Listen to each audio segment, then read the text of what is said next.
a very hot topic today in the U.S., especially in this current times, as we think about what is free speech, what should be allowed, what is unfettered, what does that all mean, and how much should we want to have someone to say, hey, actually, that's not good for the health of your society. But who is the arbiter? Who is the judge? I think those are fascinating questions, and it's really cool to hear.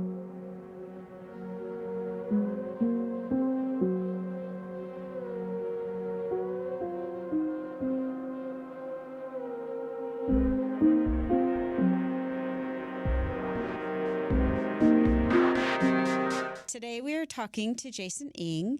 He is the Senior Data Science Manager at Duolingo, as well as the author of Blocked On Weibo, which I believe just had its 10th anniversary. Yeah, that's and right. We are so happy to have you. Welcome to the show, Jason. Oh, thank you for having me. I'm really excited to sort of rehash some old memories and thoughts about my time writing that book, but also, yeah, happy to talk about more current events and or current work. So go for it. Well, great. I thought it might be nice just to have Isabel talk about why she brought you to the roster. So my parents are actually from China, and my mom was a reporter, and I actually called her like an hour ago just to talk to her about her experience. And she talked about how there are so many times where she would have an article written and ready to be published, but then the government would be like, hey, actually, we don't know if we want you to publish this because there's some information that might not be great for the public to know about. And although like her article was already ready to be published, they would be like, scrap that. And yeah, but it was very interesting to hear about her experience growing up with that level of censorship in China, whereas like me in this day and age, I literally have access to media at my fingertips whenever I want. Oh, absolutely. That's fascinating to hear about your personal connection to your mom and her experiences with I think what some might call as censorship, but others might say is appropriate regulation of media, which is, I think, a very hot topic today in the U.S., especially in this current times, as we think about what is free speech, what should be allowed, what is unfettered, what does that all mean, and how much should we want to have someone to say, hey, actually, that's not good for the health of your society. But who is the arbiter? Who is the judge? I think those are fascinating questions, and it's really cool to hear that you have that personal connection. Right. We're going to come back to current times because it does sound like there's a lot happening right now. And your point that you raised, Jason, is a good one, that, who is the arbiter of free speech and how does that operate? But maybe just for purposes of level setting, when you did Blocked on Weibo, maybe talk a little bit about how you did it. And I know it started as a blog, it became a book, and you had several search terms, but maybe just take a minute and just introduce us to the book for those who aren't aware of it. Yeah, and so this was a book, like you said, was published 10 years ago in a very different context. It was a world where we had a lot of sort of optimism for what the internet could provide, and hopefully there is still some element of optimism about the internet being a force for good, still in the core of our hearts. But at the time, in the context of a world where the Arab Spring was just around the corner, where people were still couch surfing, people were making the most of their connections online and being able to find and relate to each other. It was a really wonderful space. It was also a world where the internet was slowly, it was dawning on folks that there was opportunities to be had in figuring out ways to control it, thinking through that it's not just a hobbyist space where fun things can happen, but also it's a way to put forth propaganda, a way to control thoughts, a way to manipulate public opinion. These are all things that were coming to bear at that time I was working on this book. And it was sort of happenstance that I sort of stumbled on this. I started a graduate program at the University of Pittsburgh, and I happened to have as my advisor a political scientist. And, I had originally wanted to study dead media. Wanted to study book publishing, but we started to think about opportunities for different kinds of exploration around media. And it was an interesting question that he had around, hey, isn't it interesting that politicians typically, politicians, they love having their names in the headlines. They love having their name in the news. It's kind of interesting in how in China, certain politicians, they're actually not as easy to look up information about them. They actually don't want their names in headlines. They don't want their name in news. Why is that? How is this happening? And this led me sort of down a little bit of a rabbit hole of like, oh yeah, that's kind of interesting. There is this kind of perverse incentive to not, or disincentive to be attached to any news that could be sensitive. And if you as a politician aren't really sure what is sensitive, maybe it's better to just not be connected to certain affairs or certain news items, and so play it safe to a certain extent. And maybe you don't want to be findable, and maybe that's the better way to play it. But also made me think, wait a second, are they actually the ones who are, like you were saying, Isabel, like are they literally calling folks to tell them, hey, don't put me in the news?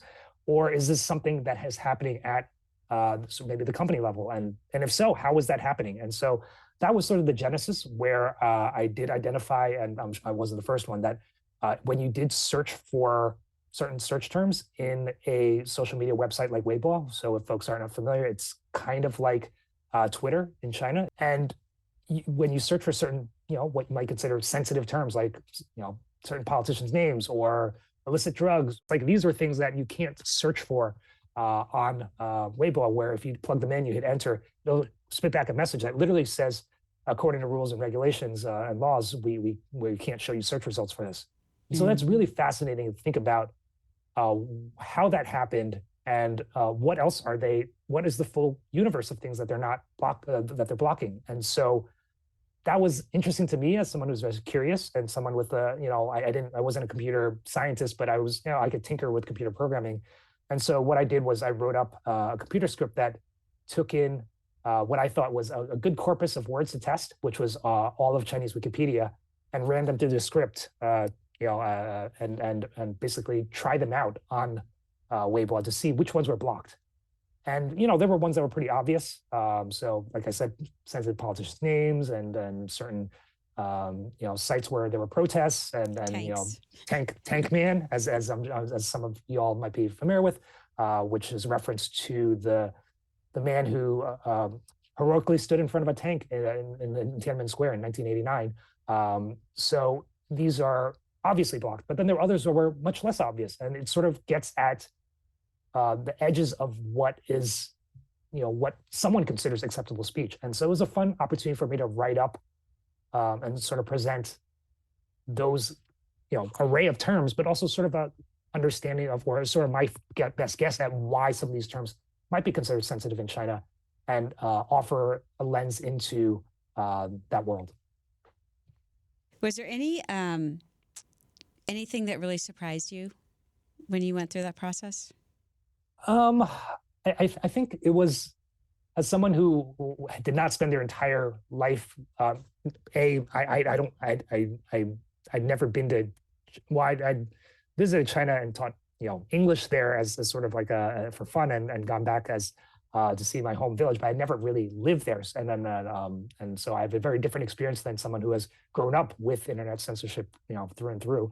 And as someone and when I started my graduate program, I didn't actually study China. Like this wasn't something that I was, as familiar with. It was all relatively new to me. And so, yeah, a lot of it was very surprising to me, just how, how borderline topics that are technically not illegal are still sensitive online, at least according to what was censored on this particular website. And what was particularly interesting to me was, well, most surprising was, some days certain words would be censored and other days it wouldn't. And you'd go, wait, what happened? How did this happen? Like, did someone make some grand change and decision, or was it just, some engineer just decided, all right, this is no longer interesting, let's just cut it out? And so I think that was perhaps most surprising to me, the variability and sort of the how things weren't locked in, and how in many ways decisions were kind of mercurial. It depended on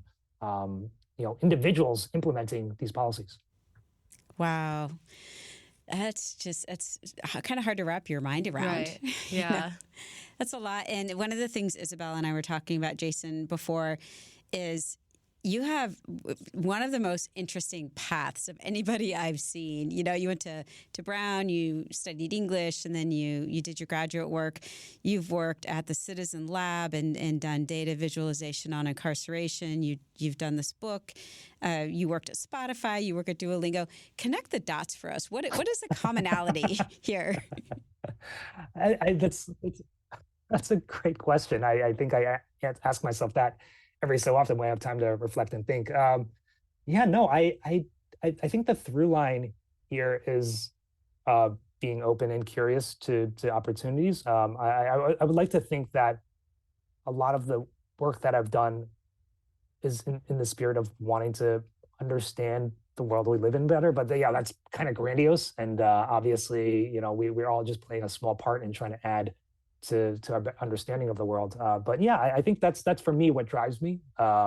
So going all the way back to my time working as a book editor to my current work as a data scientist and helping others to figure out how people are learning languages and how best to make their experience positive on a learning app. I think I think that's a through line.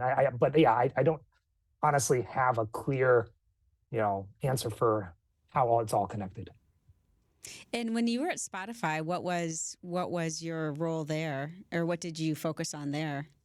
Yeah, I was a data scientist as well, and it was really fun in that I was actually a music DJ at a college radio station when back at Brown, and so it was in many ways a dream job to be able to think about how I'd use data to empower the people I looked up to the most at the time, which were musicians and folks who are trying to just share their love for audio and be able to communicate that via audio and music. And so I worked on a team that built out tools to help artists, put their music directly on Spotify and figure out ways in which we could help them connect with other musicians to build music collaboratively online. And so yeah, it was a lot of fun, and I got a huge kick out of being able to have at my fingertips so much interesting data around musicians that I just grew up loving and listening to all the time.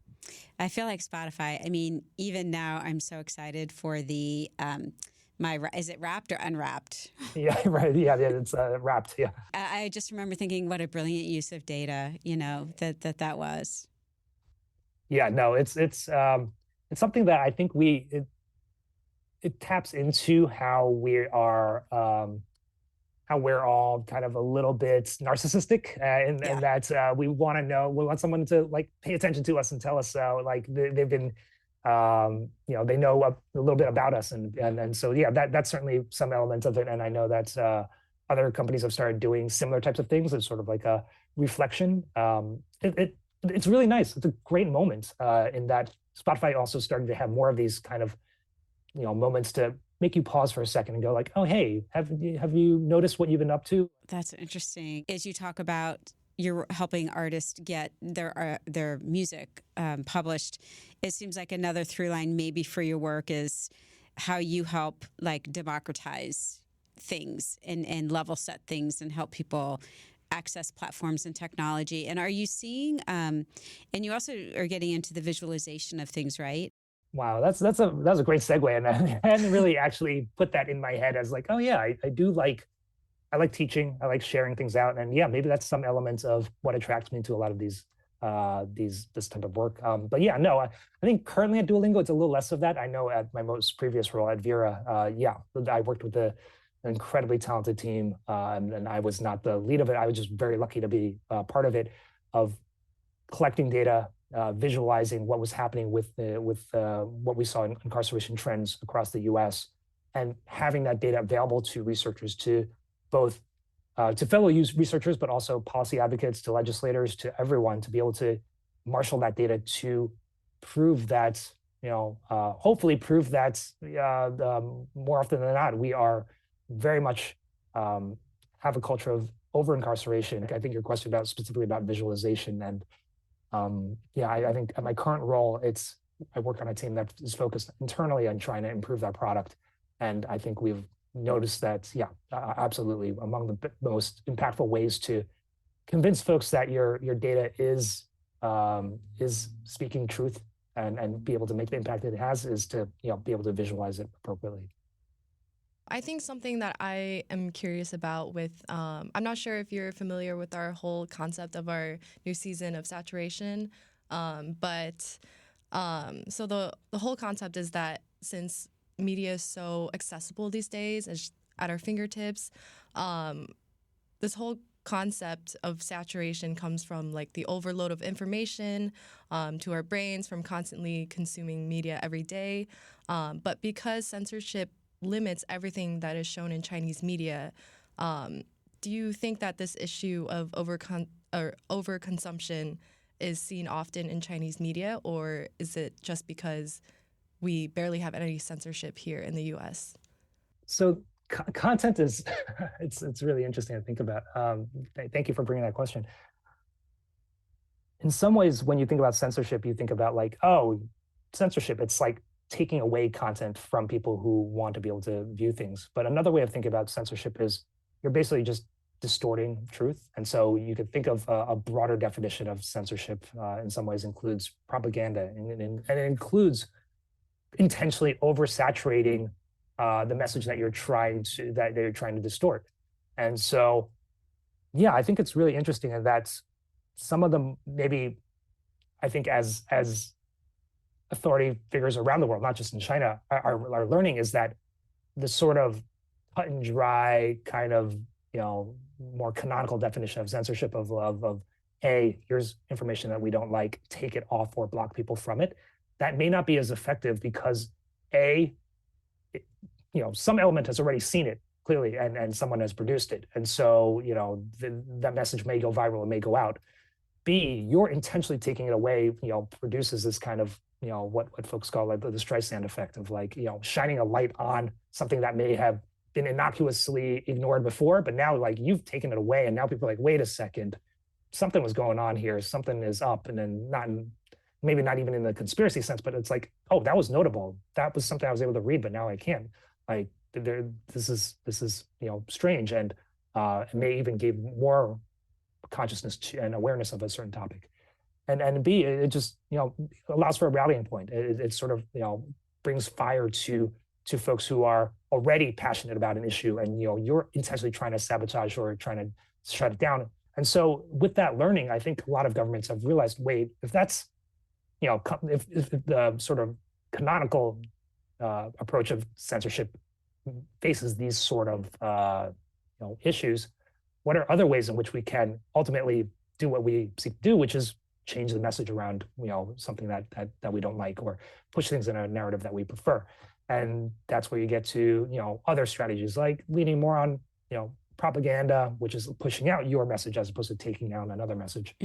And alternatively, when there is a message that you don't like, maybe instead of presenting an alternative point of view, you just drown it out. And maybe that gets at to your question of saturation. And I think that's something where, especially as individuals, we already are inundated with so much information on a regular basis through social media, through news that we try and seek, through notification pop-ups that are happening on our phone every few seconds. Yeah, and I think about the idea of propaganda, of pushing things out. I hadn't thought about that. I'm curious about your thoughts on the different definitions of freedom of speech and the difference in this on Twitter, especially in its usage in like censored countries like Russia and China, for example. Yeah, so I'm definitely not a legal expert in freedom of speech, First Amendment stuff here in the U.S. I'm just spitballing here. Probably, yeah, it's definitely a fine line, and I think the thing is a lot of companies are private entities. They have the opportunity to put forth rules for their networks and be able to have content on and rules on their site that are conducive to their business. Like if you're a cat lovers blog and you have lots of folks posting about how dogs are better than cats, you have the opportunity to set out ground rules that say like I'm allowed to remove those posts because they don't add to the discourse here. But when they become a essential town square or communication platform where everyone and where they purport to be this kind of space where anyone's message should be allowed, is meant to be a space where, if you were to walk into a town square and to say, like, dogs are better than cats, no one should be allowed to tackle you and put you in jail, even if, like, whoever's administering that town square really loves cats. And I think that distinction between what is, a platform that it becomes like a town square is really something where a lot of folks have fought to argue that Twitter should have more more transparent rules around what is allowable free speech on the site. And I think in some ways, the current regime has purported to say, like, yeah, we want a more open and more free speech on the site. The problem is, just like in a town square, there are certain things you can't say on a town square that both because it would be so alarming to your fellow citizens that it would cause panic, and and you probably shouldn't do that, and you will be likely tackled. And so that's one class. Well, there's another class of things that you can't say, you can say in the town square, but you should rightfully feel like you will be tackled by some other citizen. If you say something so offensive that is technically legal, like, you shouldn't walk around assuming that you can get away with it without someone giving you a dirty stare or someone literally walking up to you and challenging you to a fight. Like, that's a society we live in, that there are repercussions to things that you say. Like, you may be allowed to say it, but you have to be willing to be able to accept those repercussions. And I also, just the fact that you can be anonymous, in some of these, like you said, in person, you're there. Like, you have to face that, and you have to, assess those consequences, and you do assess them differently when you're online, and all of a sudden you have a fake account, and you're just pretending to be somebody that you don't have to pay the toll for your actions. Yeah, I was going to ask, as a data scientist, I'm sure you deal with data, a lot of data on a daily basis. But do you ever feel like you ever get that data overload, maybe on yourself? And if that does happen, how do you take a break from it? That's a good one. Yeah, no, it's one thing that is very interesting as a data scientist is that now you are hyper aware of how much data things are collecting from you, because you just know behind the scenes, like, oh yeah, when I use an app like whatever, like, there is just so much information being collected and stored and being used to predict future things about you. And so, yeah, I am very much aware that every time I use an app or social media, that I'm giving away so much data about myself. And yet, even with that awareness, there are times where I'm just like, I just have to opt in. Like, I can't live without Google Maps, and I don't know how I would get around and survive and navigate without it. And so there is some element of me that is like, yes, but I still have to live in this world. And so, I have to participate in some social media. But yeah, it's definitely one where I'd be very curious what the next generation does with their learnings around how we've all been impacted by social media of our generation, where clearly we've gained a lot from it, but it's had so many pernicious effects. Yeah, Isabel, how do you feel about social media? Do you ever have that sense of, like, Big Brother is watching, or? I think, I don't know, social media has always been like sort of a second nature for me, because in this generation that we've grown up in, Gen Z and whatnot, it's just so accessible, and it's like all of my friends are on it. If I'm not on it, I seem like the weird one left out. FOMO. Yeah, for sure. And I definitely feel an overload of it sometimes.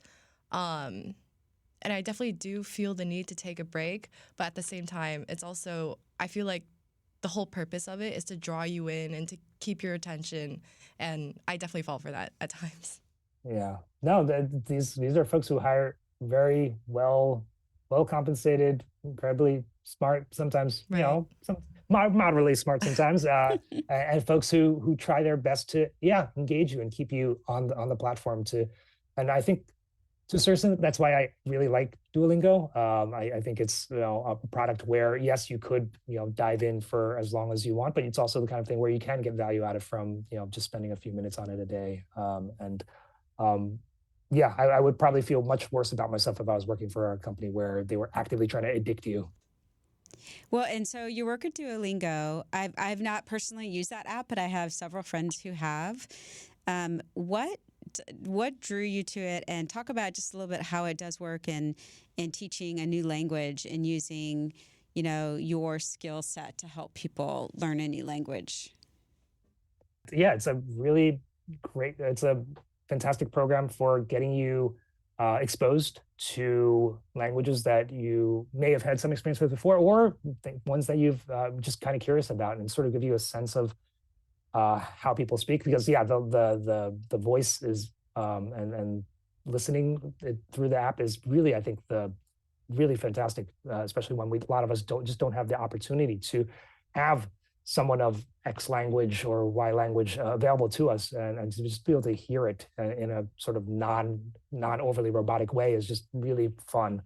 And so, yeah, I think the app does a great job of both just immersing you right away without forcing you um, to sort of read through textbooks and sort of read through grammar logic, although you can dive in if you want to do that sort of thing. It's available there in the app.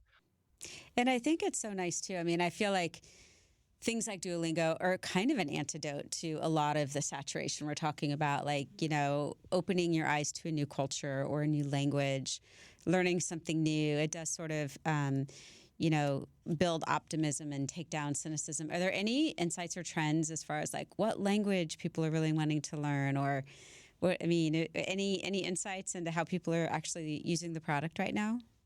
One thing we actively are thinking a lot about, which we've recognized is really important, is how so many folks are wanting to around the world are wanting to learn English, and what is the most efficient and Mm. fastest way we could get folks to learn. And oftentimes, there are different approaches and many different pedagogical approaches for how to teach someone, different languages. But that's one of the key things that Duolingo has been spending a lot of time thinking about. It's like, how do we teach English language English around the world in order to sort of give folks, this sort of up-leveling opportunity to participate in a lot of conversations that they wouldn't have been able to have before. And so that said, we still all want folks to be more diverse, more experienced, but we also recognize that a lot of folks are wanting to learn languages as a way to get access to economic opportunities, and to be able to be a part of that is really exciting for me. I think the last thing is if there's one thing that you could tell our audience about combating saturation in our society, in our day-to-day lives, what would it be? Um, good. Wow. I don't know. I guess it's Or maybe a practice or a ritual to Yeah, think like about something that doing. helps you. it's something that I wish I had more time to, but yeah, one thing my wife and I used to love to do was just like at night go for long walks. Like, it seems cliche, but that was something that was really cathartic and a nice way to close out a day. Well, last question that we ask everyone that we interview here, because it is a podcast about beautiful thinking, is how would you define beautiful thinking? um, that's really interesting. I think I think to me, for some reason, when I think of beautiful thinking, I think of elegant thoughts. And oftentimes when I think of elegant thoughts, it's just things that just feel naturally connected to each other. I don't quite know. I'm trying to describe it from a, I guess, like I said, I'm not a computer scientist. I didn't grow up with, I didn't study it, but I feel like I do have kind of a programmer's mindset sometimes when I'm coding. And sometimes as you're coding, things just start to flow. You get into that flow state, and it just, the next piece of code or next line just flows naturally. And for some reason, I want to say like that process, that act of going through it and just acting naturally as things start logically make sense together. That to me feels like beautiful thinking, but I don't know how to describe it outside of that programming sense. Like, what would be the analogy to that elsewhere? But yeah, I assume it's just something related to when you're just in a moment and things just seem like they're working and you're relying on intuition and it's just flowing out of you. And when you look back, you're like, that was a really, hopefully a very thoughtful way of expressing that, as opposed to just like nonsense that you wrote at midnight. Perfect. Well, thank you so much, Jason. We really appreciate your time and participation. Fantastic. Thank you so much. Thank you so much for listening to this episode. This episode was created and produced at the IU Media School as part of the Beautiful Thinkers podcast, IU Edition. To follow along this season, check out The Beautiful Thinkers on Instagram and TikTok. Special thanks to Natalie Ingalls for our music and to the student who researched and recorded this episode, Isabel Wu. This will be the second to the last episode of the season, and next week we will be publishing our final episode.